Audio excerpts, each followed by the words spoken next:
A couple of months ago, we got a legendary trilogy of games that were re-released, and these games were super huge back in 2007 and onward.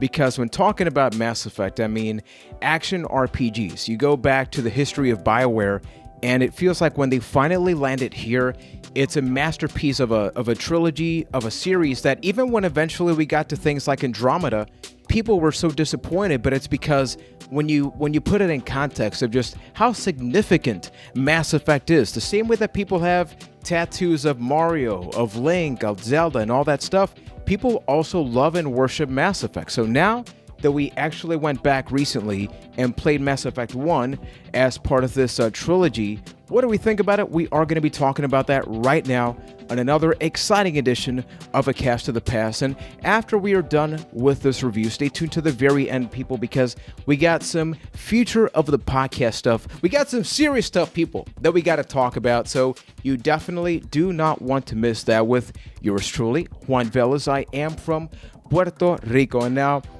Keith, it is finally happening. Ever since we unleashed this podcast, we had basically 2 games or 3 games that we had to cover. A Link to the Past, a Silent Hill game, like whichever one for Ryan, and Mass Effect. And this one kept getting bumped for like 2 to 3 years. So from London, Ontario, Keith Hamilton. Keith, give me your feels. How are you? It's finally happening. I am so excited that we were talking about Mass Effect today because depending on what day you catch me, I will either tell you that my favorite game series of all time is either Metal Gear Solid or Mass Effect. I am one of those people that worships these games, and when the Legendary Trilogy was announced late last year on N7 Day, I was so excited about the fact that my first thought was, now you don't have a reason to play this, and you being Juan and Ryan from Boston, Massachusetts, and the fact that there's no excuse. We are playing this. You got away with KOTOR, because here's a little behind the scenes, folks. We were supposed to play Knights of the Old Republic, and this is personal. Personal enough that I am airing dirty laundry on this show. Oh, yeah. We were supposed to play Knights of the Old Republic back in 2019, I think it was, but they're like, it's so hot, I don't like it, Thank God we moved on. That's all I'm gonna say. No. Thank God we moved on. So I'm like, okay, I'll cut my losses there, but Mass Effect, it is happening. I love this game way too much to not just talk about it on this show, and here we are. The day has finally come. It really has. And then we have Ryan McNulty. And Ryan, in your case, you're definitely the Zelda, the platformer guy, survival horror. This seems to me, at least as a friend, this is like the lesser of the genres that you tend to play, right? Yeah, I'm not a big RPG guy. I mean, I have played some action RPGs like Skyrim, but who hasn't played Skyrim at this point, considering you can get it on a toaster, basically. Now, yeah, the truth is I did play a teeny bit of Mass Effect 1 years ago, maybe a couple years after it came out.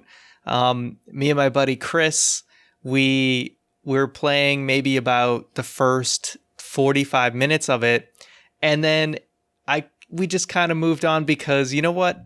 I will say this, it's not really the best game to just play with your buddy, because I think you really want to sit down, you want to take your time. Story, yeah, you want to sit down, you want to take your time with the dialogue, you really want to understand what's going on.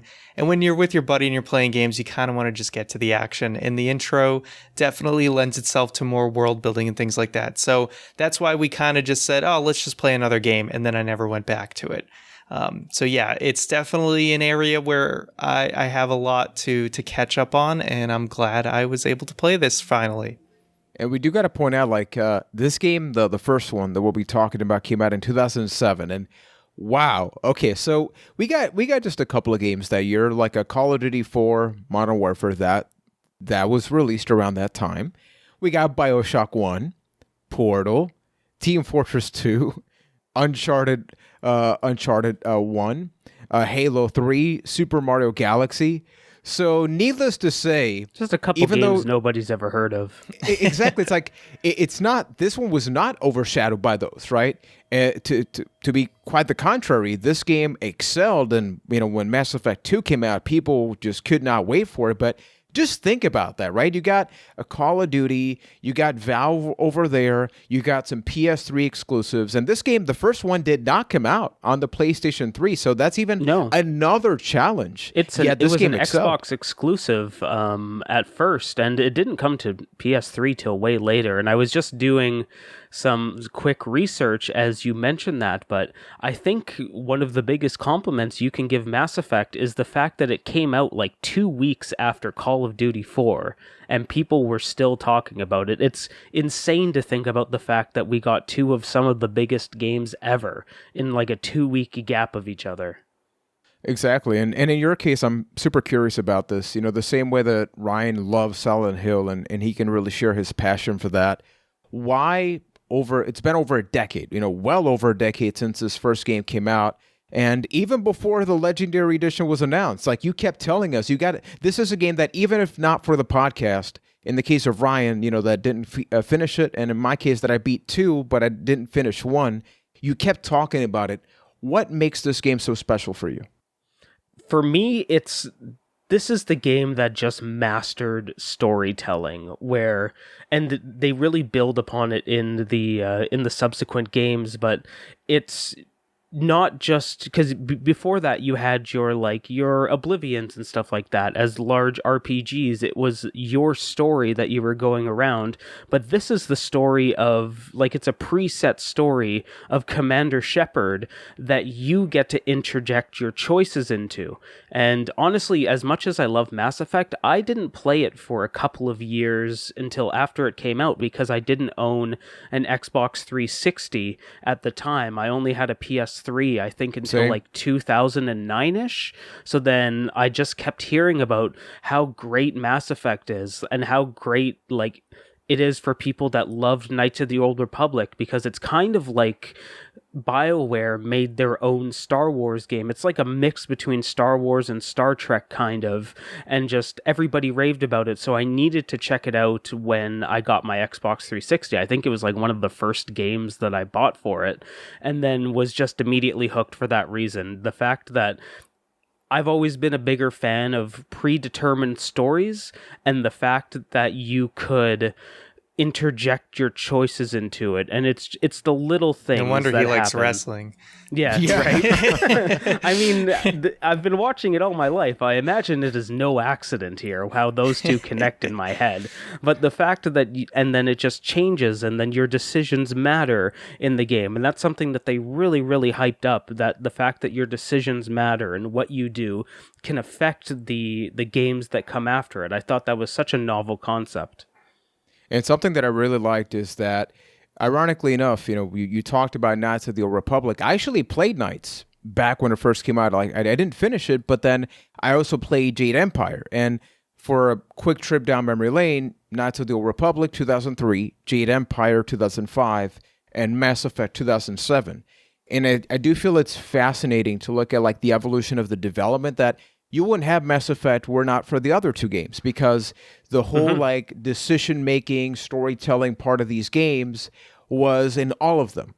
But I would love to take this to Ryan, because Ryan and I did start to play Knights of the Republic. It's not that we had a 0% playthrough. It's there were certain concerns that we have, yet with Mass Effect, that didn't happen. So, Ryan, in your case, if the question was, what did Mass Effect 1 do so good that maybe didn't keep your attention in Knights, what would that be? I think the two core things for me were, number one, the combat system being action RPG was just immediately much easier for me to grasp the whole concept of it, and it just felt a lot more natural. But I think the most important thing, without question, was just knowing what the hell to do, because the journal would help you, and actually the journal was actually useful. And if you missed a beat about where exactly you were supposed to go, it was very clear with the journal what you're supposed to do next. I like how the missions and the assignments, which are more like the side quests, were nicely divided, so I knew, okay, what's the main quest, and what are things that I can do if I want to, but I know they're not required. So that being all clearly laid out for me made it much easier. I think the number one reason I ever give up on a game is just flat out not knowing what I'm supposed to do and have it not be very clear. And I think this game did a fantastic job, so I never felt lost more than a couple minutes when playing it, and I could get right back on track and go through the game smoothly. So that was huge. I always considered Mass Effect to be the smallest, biggest universe in video games, where you're on this huge scale, like an entire galaxy. It's an illusion. But it's a lot of hallways in a galaxy, and it's always you always know where you're going, and I really appreciate that about the gameplay. Yeah, sometimes linear is a good thing, and I appreciated it. When you would land on a planet, sometimes you'd be like, oh god, am I going to get lost here? But, people want to joke about hallways. I don't care. I appreciated that a lot. It's what you do in the hallway that counts. Exactly. What does that sound That's wrong? what they tell me. Exactly. No, but it's true, though.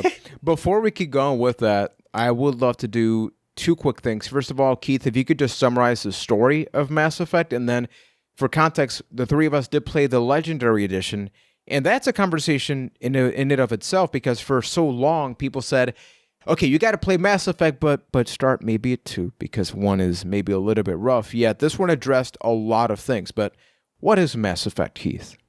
Mass Effect is the story of Shepard, later on Commander Shepard, where you are sent on a routine mission to go check out a space colony of humans, and then you're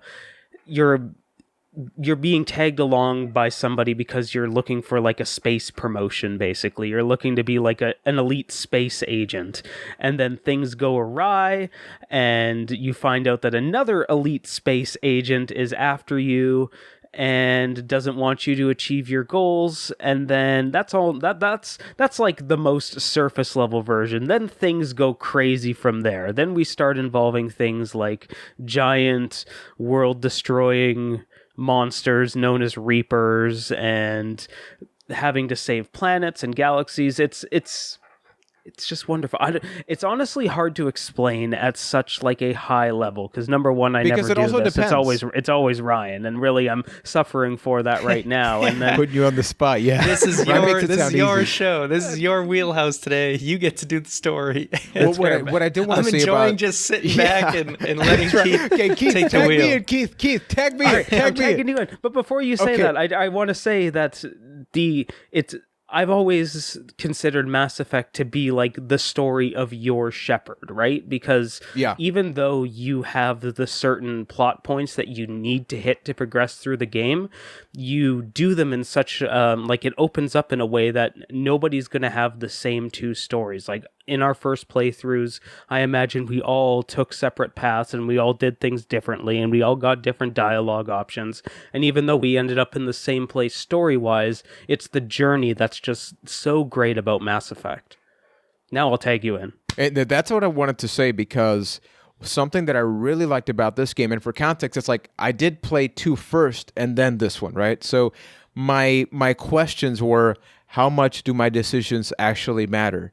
And knowing a little bit of the story in the second one, and I'm not going to spoil anything, right? Because we really do want everybody to experience it, but there were a couple of points that I'm like, oh, okay. So if this happens in the first one, that technically couldn't happen in the second one, because X and Y scenarios are different. So that led me to think very carefully about some decisions. And there are some times where if you're not creative, hey, maybe somebody's no longer going to be a part of the world. Maybe you can be a good character or a bad character. And if you want like a surface level story, like the one that Keith laid out, if that's all you want, you can kind of get that, and your Commander Shepard can reflect that, right? It's like, don't give me any of the background. I'm just here to do the mission. But if you do want to get a lot deeper into the story, it's pretty much up to you, and the game does reward you. But even then, you can choose to kind of be like an asshole if you want, or you can be the hero. But even then, there's still some gray areas, and that's what I like about the game, that never did I feel clean, right? At the end of the day, it's a battle between not even good and evil. It's a battle between different parts of the entire galaxy, and the humans can't always be the good guys, right? So I really did appreciate that because you play as a human character, you're kind of like, man, we are assholes because we just try to take everything over and everybody else has had to pay the price. Yet I'm here trying to be the hero, even though I'm killing off your people. And I like it when a game doesn't make me feel perfect. I have to sit down and really think about some decisions. Did you guys relate to that?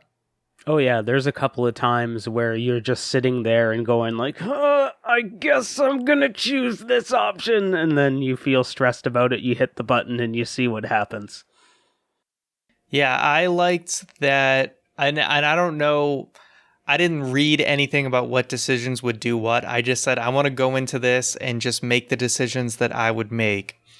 And what I liked about it was that I didn't feel the need to do something like a Red Dead 1 where it's like, oh, do you want to be the outlaw or do you want to be the hero? I felt more obligated, like, okay, in certain situations, depending on the context, I'm going to be more of a lenient, nicer person. But then in other areas, I'm going to push hard. I'm going to be a dick if I need to be a dick, if I feel like the situation calls for it. So I just kind of played it like that. So some areas I took the more asshole route. Some areas I took the more hero route. And in the end, I felt like I got a satisfying ending. So I don't feel like I was punished for being kind of a little bit of a mixed bag. Mm-hmm. And I respect the purity of that because it's one of those things where you really get that experience once, because when you start thinking about and start learning about the math behind the decisions, that was hard to say. I made a poor decision saying the decisions. You almost start to lose that ability to do it, knowing that there are certain dialogue options that only unlock if you're a certain level of Paragon or Renegade. Like my experience playing Mass Effect these days and replaying it in the Legendary Edition was very much that. Like, I knew the route I wanted to take, and I knew what I needed to do to make sure that those decisions were available, and it almost becomes a very much min-max experience. So I'm curious because for those that don't know too much about the Legendary Edition, don't think that it just comes with the first game. It actually comes with the first 3. And the game that came after, BioWare's kind of like, hey, that was the thing, but that's not part of the package. If the question to Keith, because Ryan and I are not the people that can answer this, if the question was, why was it so important, not for 2 and 3, why did 1 need to be remastered? Because they definitely did a lot of stuff. Why would that be for you? Oh yeah, 1 is the game that they touched up the most in the Legendary Edition, and there's kind of 2 answers that I always fall back on when recommending it. It's A, because the HUD and gameplay in Mass Effect 1 is borderline unusable, and they spent a lot of time making that and vastly improving that in the Legendary Edition. And really, when you think about playing Mass Effect and in 2021 and beyond, it's kind of almost an unwieldy process, because not only do you have to figure out how to play the games on the old system, but in a lot of cases, actually, I would say an argument could be made for all 3 games, is that some of the best stuff in that game happens in DLC. So now you have the Legendary Edition that not only has all the games touched up, has all of them rebalanced to be a more enjoyable experience, but you have all of that DLC included in the package as well. So you are getting the best experience possible with an amazing franchise all in one package. Like, in my opinion, unless you already own it or you're going for some weird purist thing that I wouldn't recommend, there's no reason not to play the Legendary Edition. Now think about this value and then think about Skyward Sword HD. I know, right? It's like $60, but you got to get the amiibo, right? Let's get 3 games, all remastered, all DLC, all together for $60 or 1 game. And they did a lot of retooling, because kind of like the experience that Ryan and I had with Knights of the Old Republic, the reason that I stopped playing the first one back in the day was because I love the story part of it, that was never a thing. But then when you actually had to like play the game, I'd be like, oh, this is not great. But then I played Mass Effect 2, and they clearly changed a lot of that stuff, like in the original versions. But there was always that thing of like, Juan, you beat number 2, but the story had a beginning. Yet it got to the point that even on the original PS3 trilogy, I think they didn't even include the game. It was like a summary of the story. They started to do a lot of summaries. Comic. It was like a visual novel because they couldn't include the first one. So it's like, hey, here's a 20-minute summary of everything that happened. Here are the big choices you have to make. That's what's going to be reflected in your Mass Effect 2 save. So good luck. But I remember a lot of people saying, hey, you've never played Mass Effect? Actually do the comic thing and then play 2. So that was very telling. Like, you're telling me to skip an entire game in a trilogy. No, honestly, before the Legendary Edition came out, I would have been one of those people as well, because playing Mass Effect 1 was very much a, hey, see where this starts, play it on easy, play it on soldier, because it's the easiest class to start with, and just get through it and get to 2. But now I don't feel that way at all anymore. That's good. And I actually want to take this to Ryan, because it's very easy for somebody like Keith to be like, why you should play this now, right? This is your thing. Same thing with Ryan and Zelda. But in your case, Ryan, if you, coming from a more casual background when it comes to this type of game, if I were to ask you, like, should somebody play this now? Somebody that's maybe like you come from a history of Nintendo games. You know, this is not necessarily your cup of tea. You have story, you have action, decision making. Would this be something that you recommend based on your experience? Yeah, definitely. I mean, I recommended it already to a friend who's played Knights of the Old Republic, but he's never played Mass Effect. So it's a little more in line with his style, but I still would recommend it to anyone. I think I'm kind of glad I held out as long as I did, because it feels better to me to play through all 3 of the games than to do like the comic for Mass Effect 1 and then just play 2 and 3. Like, having played it through on this version, not really knowing how bad or, you know, the not so great things about the first one, it was nice to be able to say, okay, now I can go play the trilogy and it's like a fun experience, because I couldn't even tell like where the bumps were along the road. I just remember hearing something in like the old IGN review, and I saw if there's a lot of background noise, someone's doing all this. They hate you eventually, man. Seriously, someone's doing They're a like, whole no, you can't gush about Mass Effect today. Yeah, we have just basically a whole landscaping thing going on right outside my window, but that's whatever. But I remember hearing something about like, I don't know if it was something to do with like surveying planets or whatever was really annoying in the first game, and I don't know what I remember like a review about something like that. There was some really tedious sections about Mass Effect. I don't know what it was, but I'm guessing they took that out because I didn't really feel like there was anything too tedious in this game. So yeah, because that's really all side quest stuff anyway, and it's not the best still, but it's almost like they hid it where you don't have to engage it unless you really want to.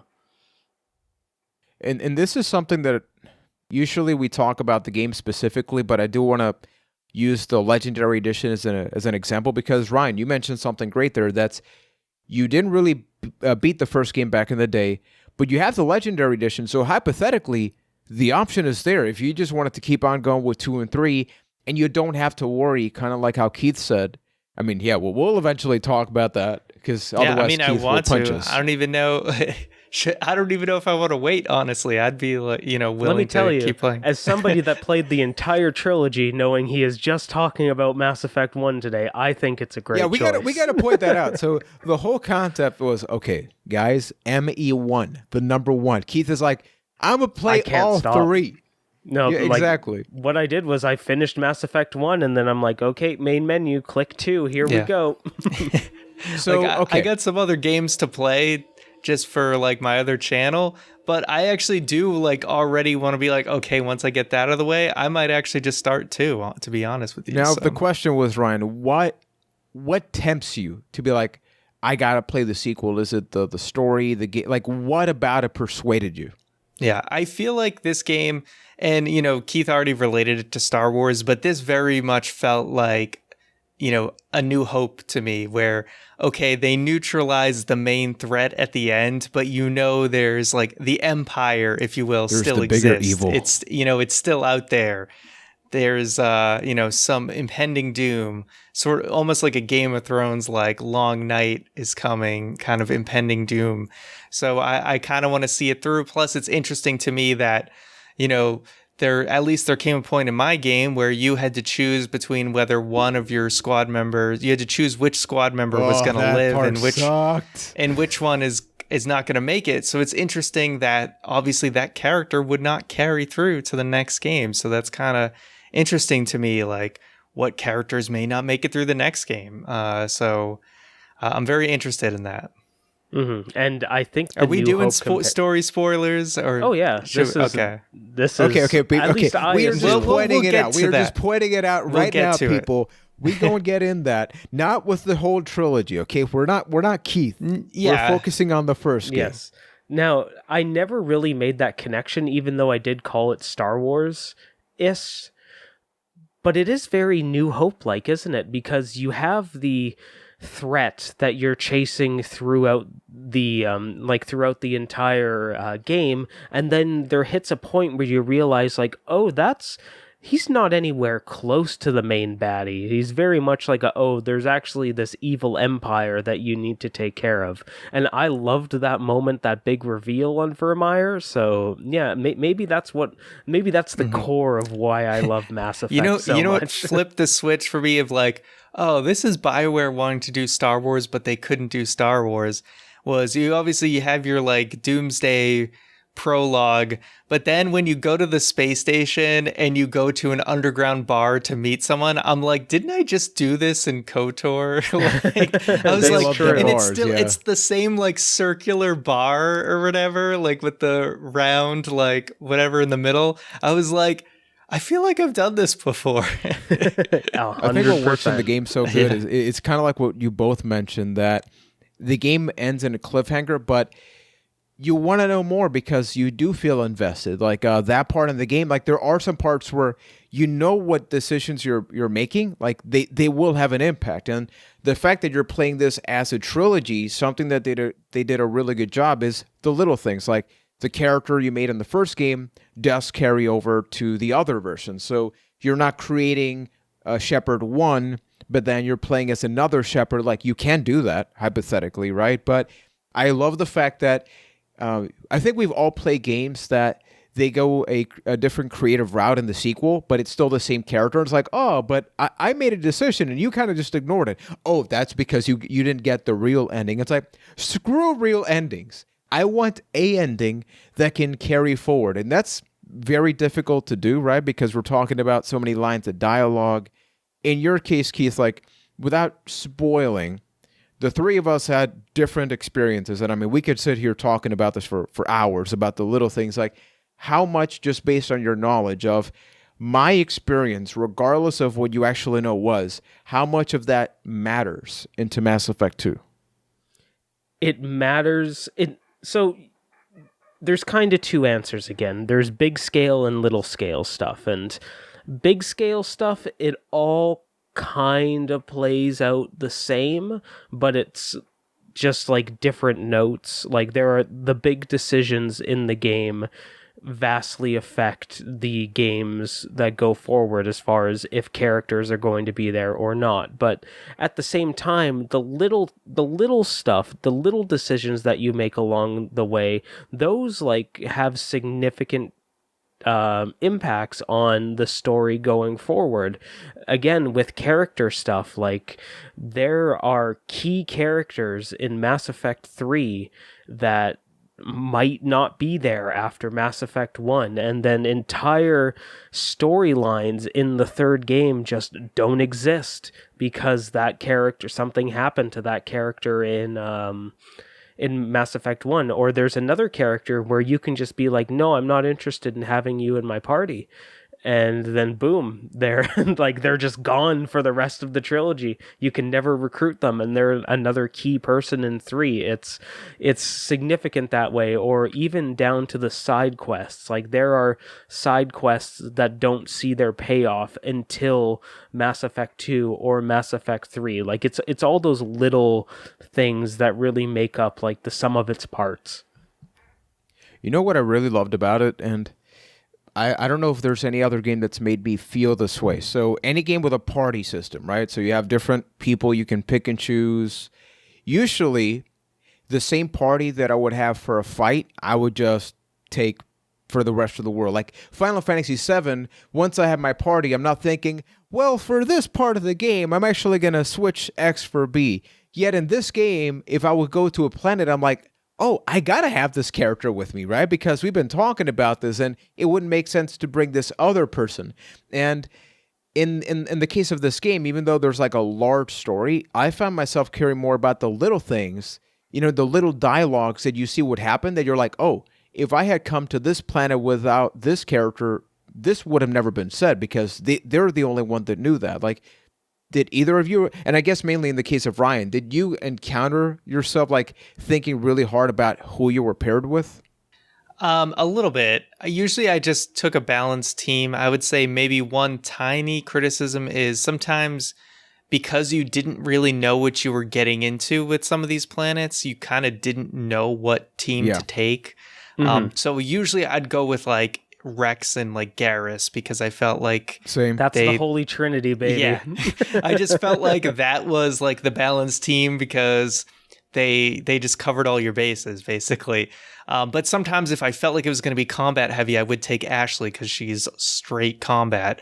But there was a moment where I was on the planet where you meet the sorcerer chick. I forget her name, like Liara, whatever. Or are you talking matriarch her mother? Benezia? Her mother, yeah. So I didn't have Liara with me, but then Ashley like talked to me like, oh, maybe you should take Liara or like something like that. Someone mentioned that. So I actually went back and put her on it because I was like, oh, I bet it would be interesting dialogue wise to see what happens. And sure enough, you do get interesting dialogue with her there.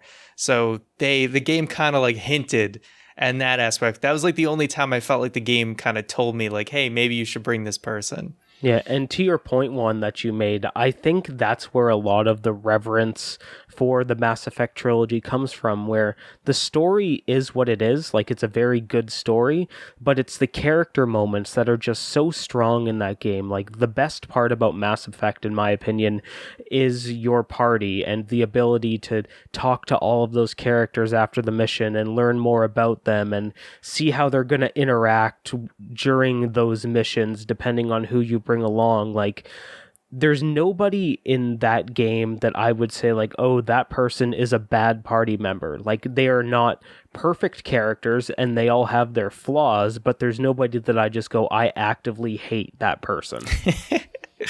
What about Caden? I mean, I didn't give a damn about him.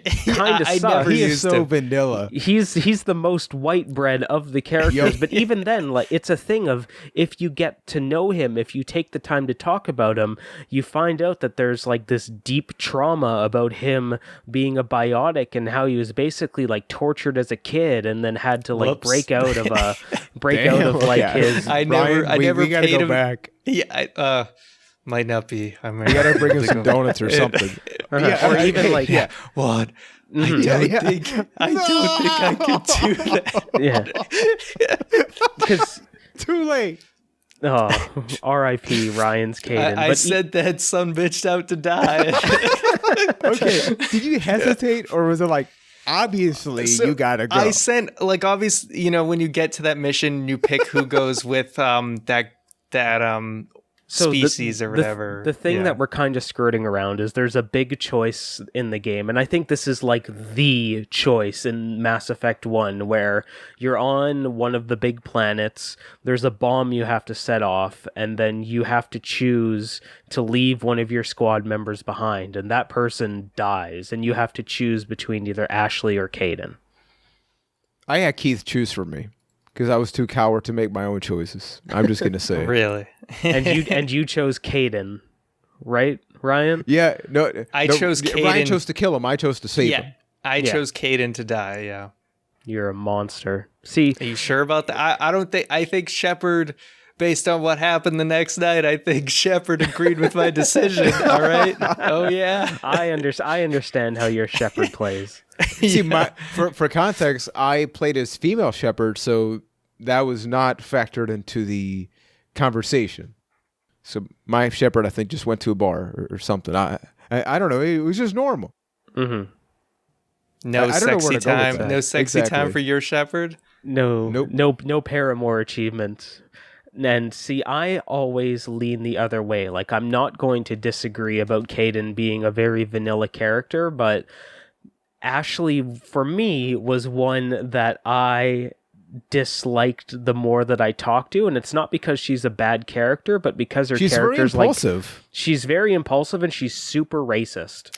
I was about to say, I did feel a little weird because towards the end of the game, I decided, I was like, oh, I don't feel like I've made enough like conversations with my squad members. So then I went down to the like bottom of the ship and I was talking to everyone. And I started talking to Ashley, and she was like she was coming off like a little racist about like the aliens and stuff. And I was trying to be positive about it. And then like later on in the game, there was just a cutscene that kind of made it seem like there was something going on there. So I just kind of leaned into it. But I was also talking to Liara to see if I could like build a relationship there, but it didn't really go anywhere. Like I tried to talk to her again later and she just had nothing new to say. That's one of the mechanics of the game. Like that's where you see the code behind it, where if you choose, yes, there's a relationship with one person, it cuts off for the rest of them. Okay. Yeah. So Keith, in your case, we can sit here and talk about all the great things, but let's focus on the Legendary Edition, right? Because we can go back and forth. Despite all of the improvements, if you were to pick out a specific thing that still, despite some of the improvements, didn't age or just isn't as good in general, like what would that be for you? For me, in the first Mass Effect game, I still hate the gear system in that game and how much of a slog it can be to upgrade your weapons and upgrade your armor, because it's one of those things where it's very much a old BioWare style game where you're just picking up loot constantly, and you have 8 of the same pistol in your inventory, and it's just forgettable. It's such a tacked on forgettable. thing. Exactly, and you can they almost. And I understand why they made this choice in the Legendary Edition, but they almost made it worse because now you're able to equip every type of weapon, even if you're not like a specialization in it. Like as an example, in the original release, if you played anything other than a soldier, you could only equip certain weapons. Like an adept, which is more about powers, could only equip a pistol, and like a vanguard could only equip like shotguns and pistols, and it was more specialized to the class. But now you're constantly micromanaging all the weapons for your Shepard, and then micromanaging your party. And if you're like me and taking everybody dependent of what mission it is, you're constantly managing all of their inventories. And I think it's a huge chore in that game that is just so unnecessary. They fix it later on, but in Mass Effect 1, I bounce off of it every single time. Yeah, I do feel like I was picking up loot like so often because like electronics Everywhere. is such an important stat because you just keep doing those little button press games to just get more and more and more. So I, obviously I was mostly focused on Shepard and just making sure I had all the best stuff. I mean, they kind of jip you on armor. I ended up just buying armor from like a shop, and that was the best. I got like a Titan armor or something like that. And I just used that for the rest of the game because I never came across anything better. I'm sure I could have bought something if I looked hard enough, but I mostly focus on Shepard, and then I would only like upgrade the other party members if I took them along with me, so I wouldn't worry about somebody else unless I just happened to land on a planet and then have them with me, and then I would catch up with all their gear and stuff. But it did get a little bit cumbersome to deal with. And then especially because I was just capping people with the pistol all day, it didn't really matter what my other weapons were. So during your playthroughs, which classes did you guys play as? I assume I just was soldier because that was like the stat I could build up at the bottom. Okay. I don't know. Yeah, like my I don't primary remember. I weapon of actually choice don't was even the remember rifle. picking a class at the beginning. Yeah, same. Yeah. Like, And- I'll be honest. Like at the beginning, what's the game so hard? It's like, all right, Juan, you level up, so you got to like, spend the talent points. I just kept playing and I forgot about that. And it is the most forgettable in the first game, so I don't blame you guys for it, and I think that's one of the best early experiences that you can have in the game. So I was just curious if that's something that you guys even noticed. It did, I mean, I used the stats for sure. Every time I leveled up, I would do my stats. It just felt like you could max things out like very easily. So I like maxed out the pistol, and then I had especially the like versus synthetics boost. It was like so good because like you were fighting the Geth like all the Constantly, time. yeah. So it just felt like I was like two-shotting them so easily all the time. So I just stuck with the pistol most of the time, except like the rare cases where I wanted to use the sniper rifle. I almost never used the assault rifle at all. I was just pistol and sniper basically the whole time. The balancing in that for the Legendary Edition was a bit weird because in the original release, so there was 60 levels in the original release, and if you did like everything in your first playthrough, you would only get to level 30. So you would only really have access to half of the talent points, but they rebalanced it in the Legendary Editions, so they made sure like you get all of them in that first playthrough. So it became very much an instance of the talent points are very important at the beginning of the game, but trivialized by the end of it, because you have everything you want. You're just throwing the rest of them in there just so you spend them. Exactly. I think for me, when talking about the first, like, I can't help but compare because not only did I beat the second, I mean, I never played the story of the third, but I mean, Keith, you and me in multiplayer, how many hours did we play on that on PC? I probably have 200-300 hours in Mass Effect 3 multiplayer. Let me tell you, I reinstalled that version of Mass Effect 3 just so I could try multiplayer again. Let me tell you, it's still pretty good. Totally play that, yeah, because, Ryan, just so you know, they removed that from the Legendary Edition, so that's why you can still buy Mass Effect 3 and they still promote it on Steam and all that, but it's because they removed the multiplayer part. So on the gameplay side of things, I know what this leads up to, right? And this first game, like I'm just going to tell you, Ryan, as a gamer to gamer, is if you thought the action in this game is like decent, it is nothing. Like, it is amazing to me if you look at a game and just how it built upon different layers and it gets better. I'm like, holy crap. Visually it looks the same, right? You're like, oh, how can this actually be so different? But with the other ones, I felt compelled to do all the updates and upgrades and all that stuff because on the gameplay loop, it changed completely. Like, just to give you an idea, Mass Effect 2, I would barely use a weapon. So that's a dramatic shift from this first one that I'm like, man, I'm using these weapons, but eventually I know that that's not the only option. And even though, yeah, you can press the shoulder button and yeah, you can command and all that, this felt like a story game with shooting and other mechanics. And I feel like eventually, if you want to stay a little bit farther away from weapons and focus more on abilities, they did a really good job. But I know it got good, so I'm not talking about that necessarily as a complaint, just like it is something that maybe didn't age well. Mm-hmm. And this takes me to something that I would love to just chat among with the three of us. When you say retro gaming, and we've had this topic, but when you think of the word retro, like what is the latest generation that you're willing to accept as retro? I think I would accept the Xbox 360 PS3 genre or generation as retro because I'm not fully on board with the PS5 or the new Xbox yet. I don't have one, so to me PS4 is still current gen, so anything beyond that is retro. I would actually say that I feel like what really feels retro now is like the GameCube, PS2, Xbox original era, because the PS5 generation is like still so new. It still feels like most people are living in a PlayStation 4, Xbox One world, and then we're only looking one generation back right now. So I feel like we're on the cusp of 360 kind of being retro. but I don't feel like we're there quite yet. But it is entirely subjective.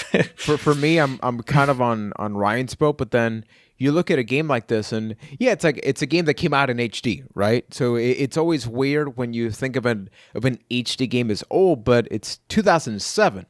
And people have complained about, hey, we're getting PS2 HD remasters on PS3. Like, that was a regular thing that happened, right? It's like, Ryan, you and I love Shadow of the Colossus. You know, there was that ICO Shadow of the Colossus collection, like the Ratchet and Clank. That 360 PS3 generation was full of a lot of that stuff. But here it's a little bit different because we are a generation in between, right? Because we have 360, 1, and where we are. So this is 2 generations back. And it does bring up an interesting concept of, is it worth it to go back maybe a couple of generations and not just make the game look prettier? In the case of this game, they actually made some changes, right? It's like some things that maybe Ryan would not have gone back and played this. I would not have gone back if Keith told me, hey, let's review ME1, the original game. I still have my original copy. If anything, for somebody like me, the reason I was compelled to review it was because I knew, oh, look at these changes. Okay, sign me up. So the question is, are you willing, open, or interested in maybe other companies exploring something like this? And are there any games that come to mind for you guys? As long as the game is an improvement, like... The great thing about the Legendary Edition is it leaves this instance where there's no point in going back to the original ones. Like, it is the only thing that I would recommend going forward. If a company puts in that kind of work to make those remasters or re-releases possible, then I 100% think that there's room for them. If it even just makes it more convenient to play that with current gen hardware, I am all for it. And as far as the one that I would love to see, because it's kind of in the same position as Mass Effect was before this Legendary Edition, that would be Metal Gear Solid for me, where you need to own different collections, and then not all the games are available in it right now, and then, you need to buy the HD collection for Metal Gear Solid 2 and 3, but buy 1 on the PSN store. Or the GameCube, yeah. Or the GameCube, even though that game barely counts. So if they made like a Metal Gear Solid Legendary Edition, where here is 1, 2, 3, 4, 5, all in one package, even if it's like a premium price because there's 5 games in there, I would consume that in a heartbeat. I can't think of any specific games off the top of my head, but I do think this type of remaster lends itself to... we know there's those games out there where you were like, oh man, this game had so much potential. If they had just fixed this part and this part, it would be like a way, way better game. And so... like, I'm sure people out there could, let us know in the Discord, let us know in the comments, what are those types of games? Because I know there's tons of them out there where some games are unsalvageable, right? Like, you would have to entirely change the game to make it good. But there are those games out there where 1 or 2 mechanics or some of the pacing just ruined what otherwise could have been an incredible game. And I think that was the case with Mass Effect. Clearly is Keith, a hardcore Mass Effect fan, is literally telling us skip the first game. But I think everyone saw the potential, which is why the series took off to the heights that it did.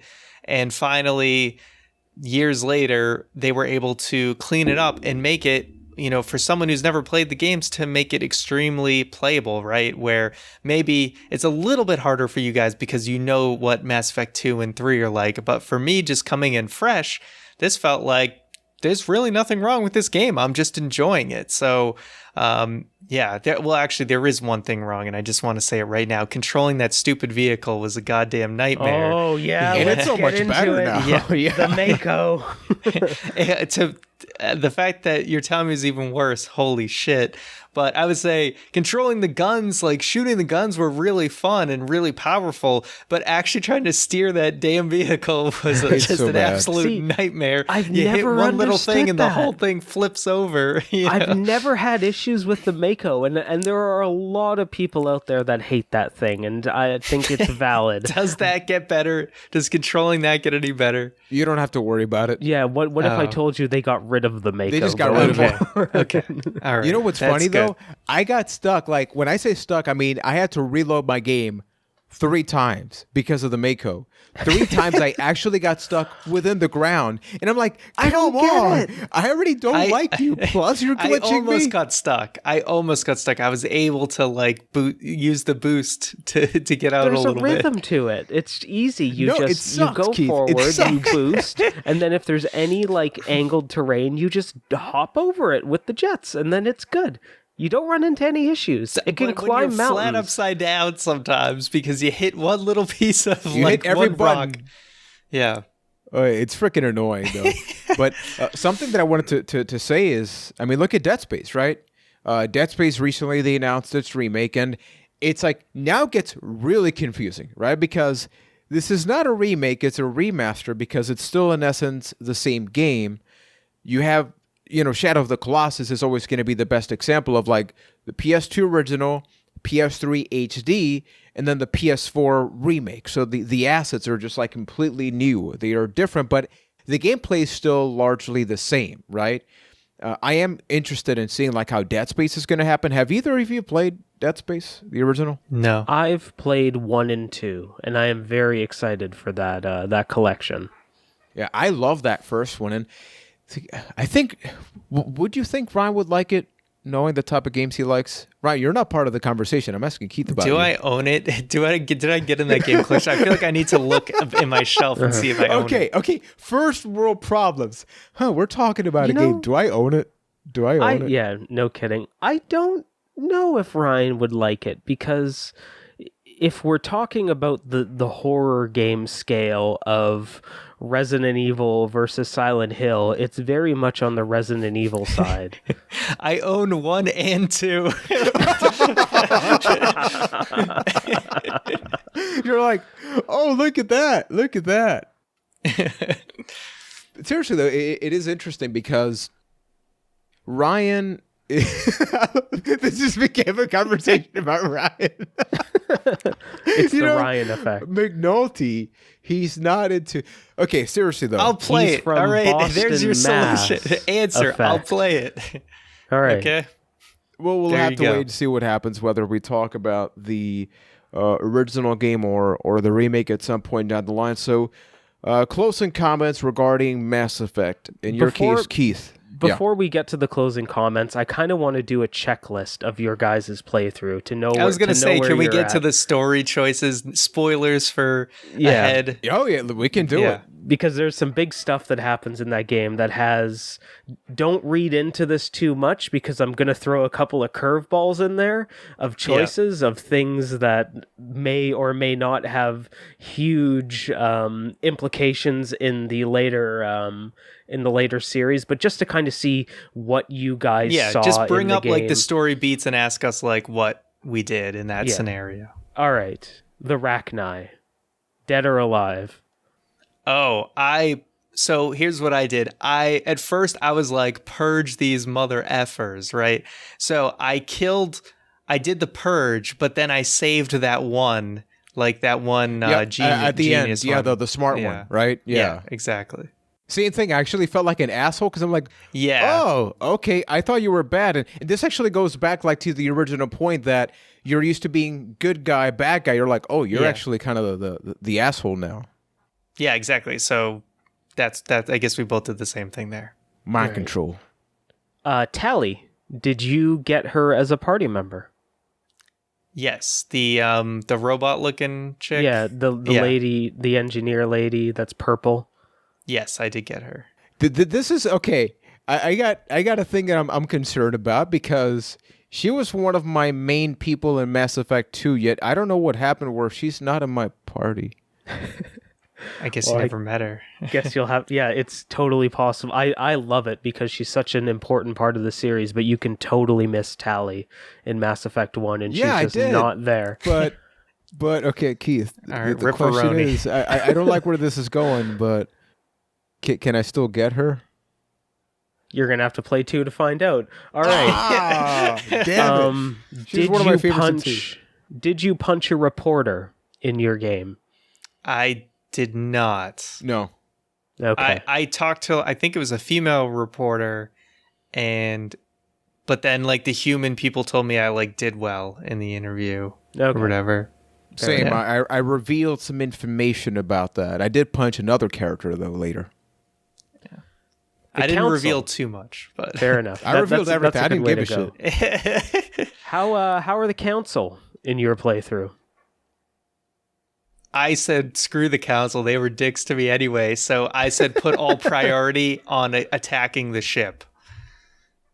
I actually didn't do that because my concern, I can't just like answer it. I got to give some context. My concern is I know there's other games, right? So my thought process was, what are the implications of telling the council to screw off, right? It's like if you remove an evil, there's usually an even worse version of that. So in that case, actually save the council.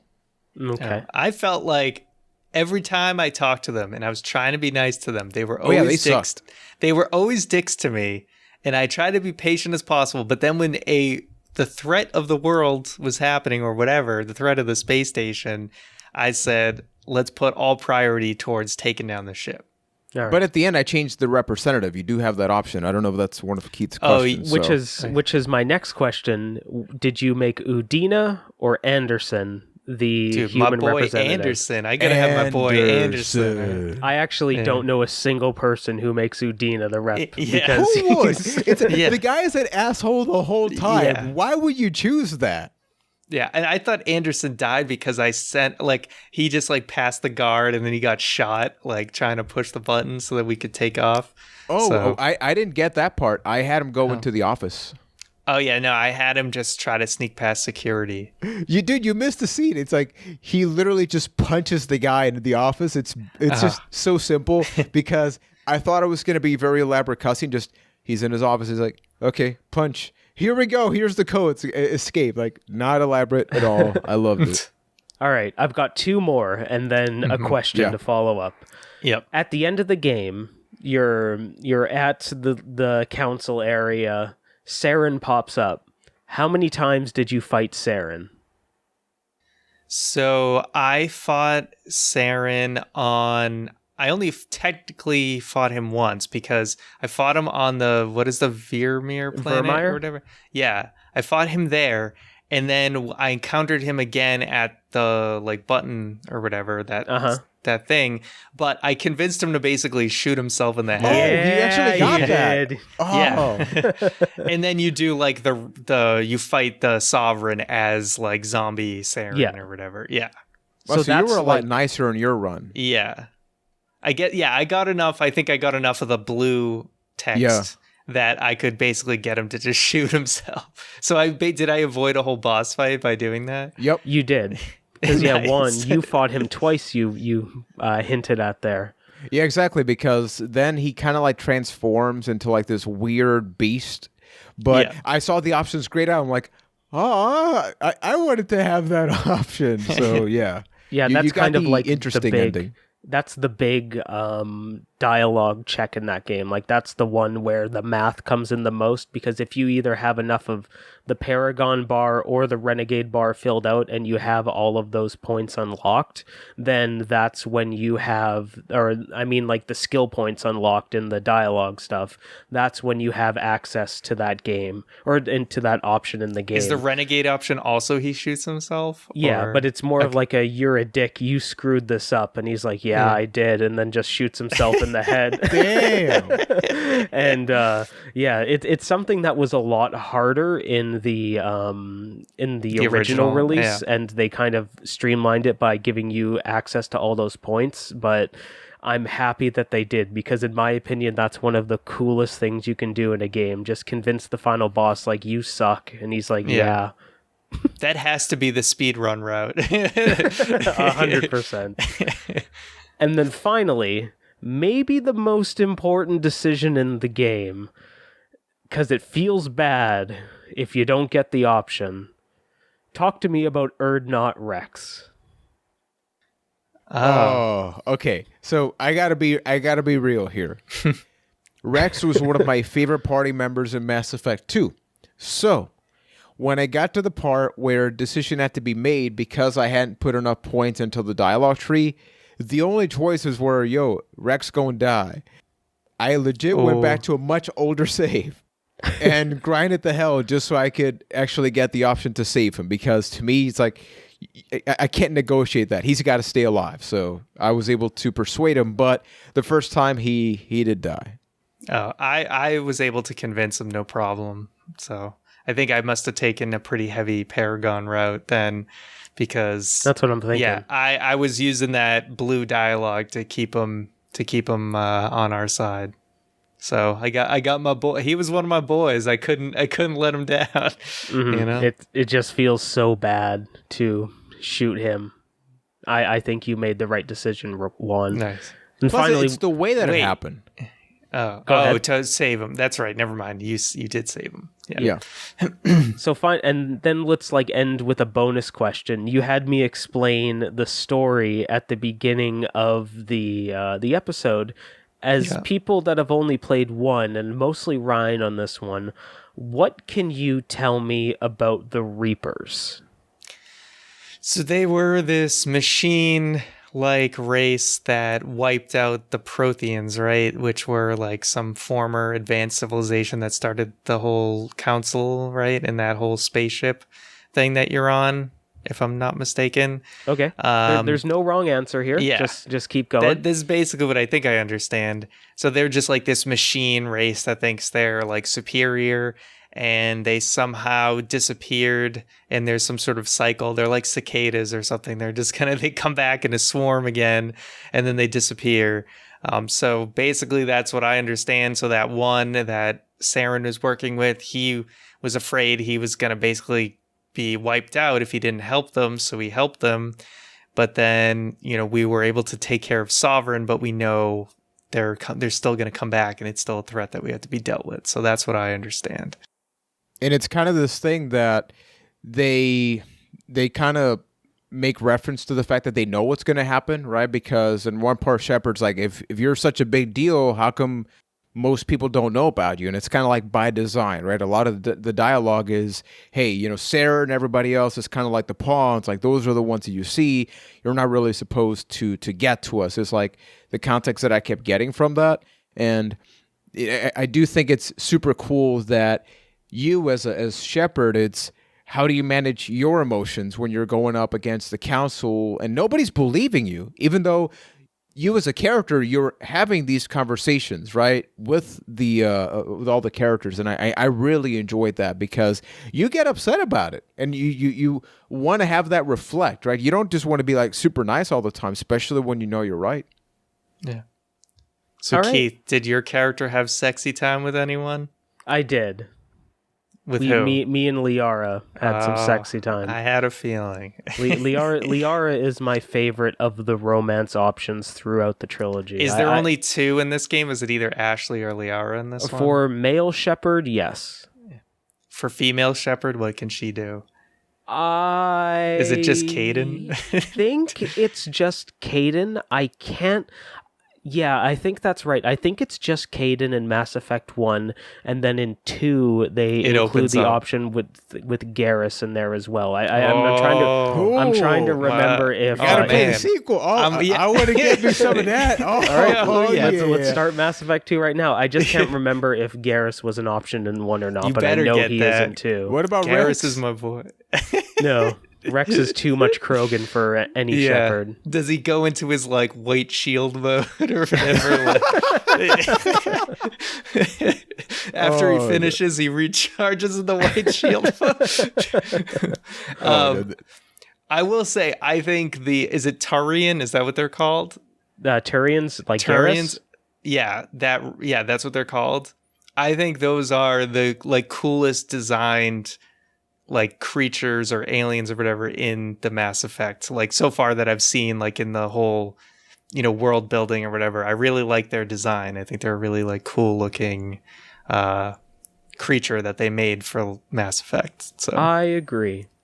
Also, shout out to the Hanar.